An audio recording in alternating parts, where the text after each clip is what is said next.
Okay. This will be, yeah, 2017 Subaru Outback. FB motor 2.5. And this is more of trying to get to the timing. Well, I was wrong. This, that motor mount's shot. Yeah, that's, no bueno. So, we'll have to figure out, throw that on the ground. We'll have to figure out parts for that. That's fine. Yeah, that motor mount does have to come out. I had to beat on mine. I mean, it was pretty corroded down here. You get some of that stuff off there. And it is what it is, right? Sometimes you get a vehicle that is crusty. And this one, oh yeah. Oh yeah. Feel the crust. Ow. Mr. Krabs would be upset on how crusty this is. His patties are not as crusty. Alright, so we get rid of that. The pulley that I didn't know what it was, that is definitely a water pump. I've also, what else did I have to take off here? Oh, I did have to take off those top brackets for the AC and for the alternator. Those did have to come off just to make more room. I mean, I'm gonna make this as easy as possible on myself, right? Because if we make this job hard, then we're gonna start hating what we're doing here, and I don't want to hate what I do.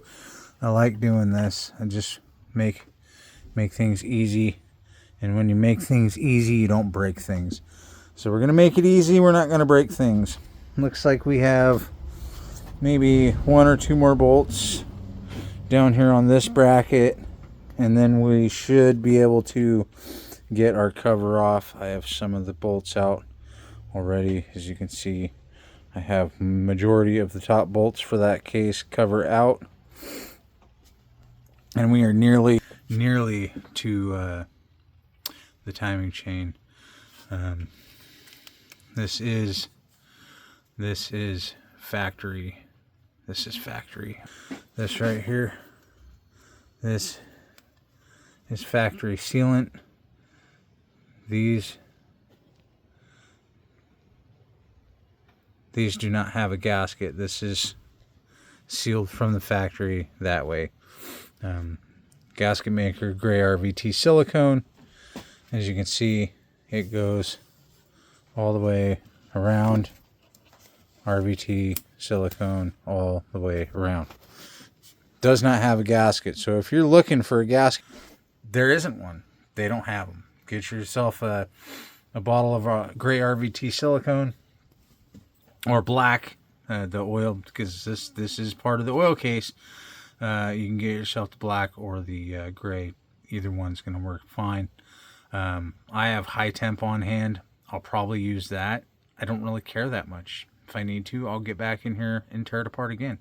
I'm 2.5 hours into this job. Maybe. And like, I've been taking breaks and getting coffee and doing this at my leisure. It's not like I'm trying to blast through this. This is why I own two vehicles. So when one's down, I can fix the other. But I've been putting this off because I just been putting it off. I've had other things to do, and now it's time to do this. So it's getting done. And I'll have two wonderful running vehicles. Yay, me.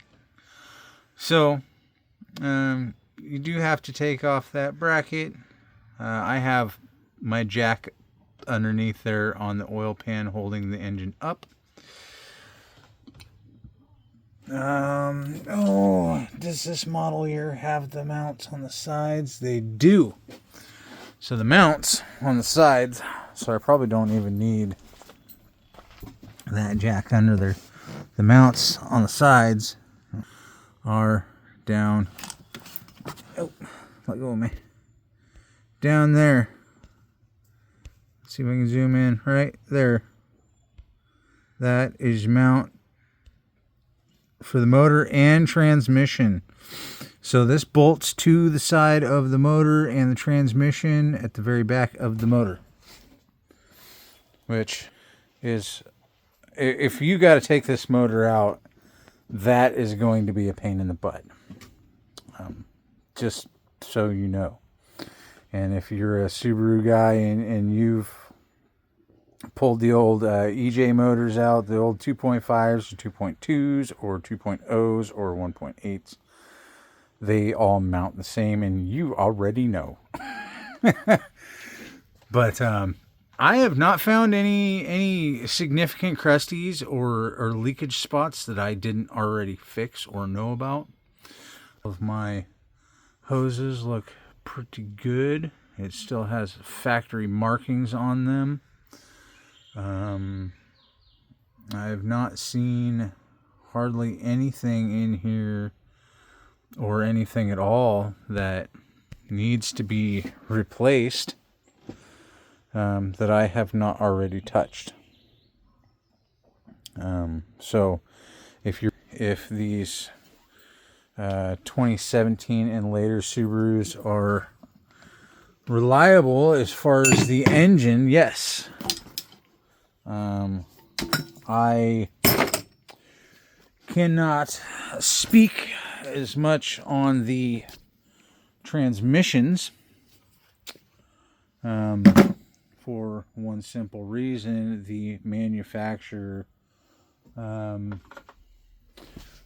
Subaru Japan, screwed up on that one, and they, instead of doing their own R&D, what they did is with these transmissions, these are the CVT transmission, constant velocity. That means they don't have actual gears.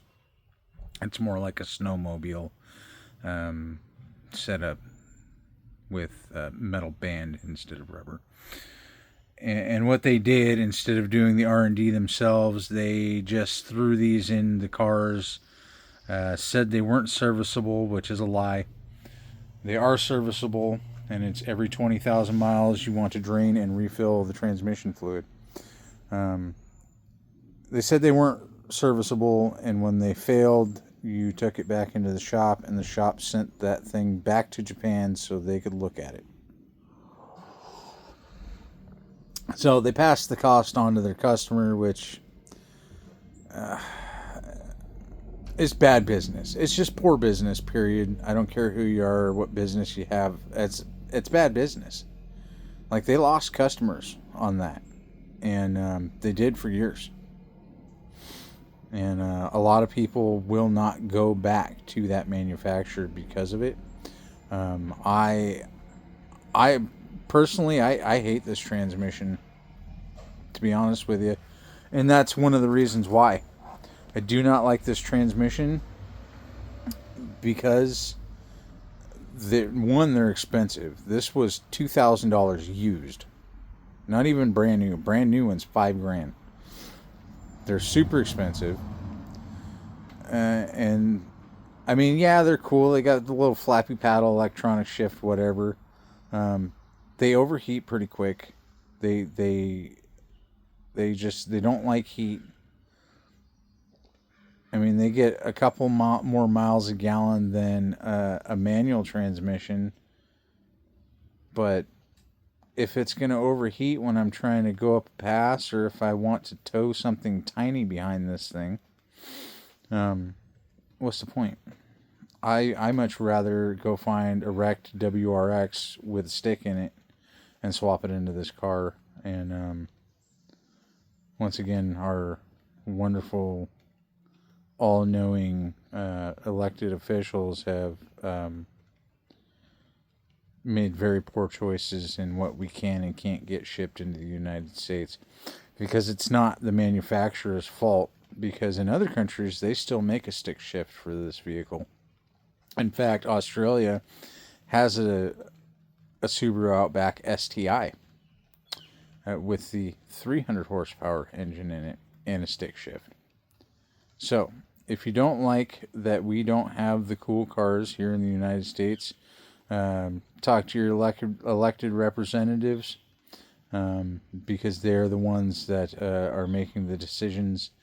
And if we stopped electing them to do these jobs and electing for the things that we want instead of what they tell us, then we might actually get to have cool cars again. I hope this video helps. I will post another one on the timing chain when I get to it. So, yeah, subscribe, hit the button.